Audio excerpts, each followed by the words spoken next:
Selamat malam, saya Yeskil Enrico Ferdinand dari kelas 11 MIPA 2 nomor 134.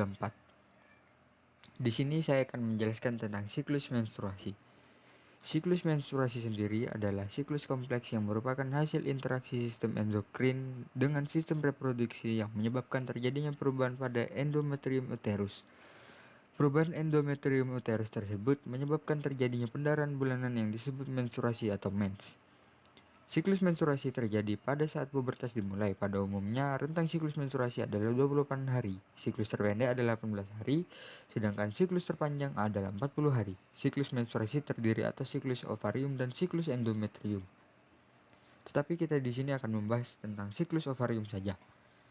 Siklus ovarium dibagi menjadi dua fase secara bergantian, yaitu fase folikel dan fase luteal. Fase folikel. Di awal siklus atau hari pertama, hipotalamus menyekresikan GnRH yang mempengaruhi hipofisis anterior untuk menyekresikan FSH dan LH. Kelompok folikel primer berjumlah 20-25 yang memiliki reseptor FSH dan LH mulai menyekresikan estrogen. Folikel primer tumbuh dan membentuk antrum atau ruangan menjadi folikel sekunder. Peningkatan estrogen dalam plasma darah akan menghambat FSH dan LH.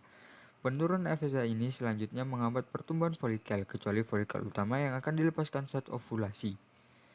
Kadar estrogen yang terus meningkat pada pertengahan fase folikel menyebabkan hipofisis meningkatkan produksi LH.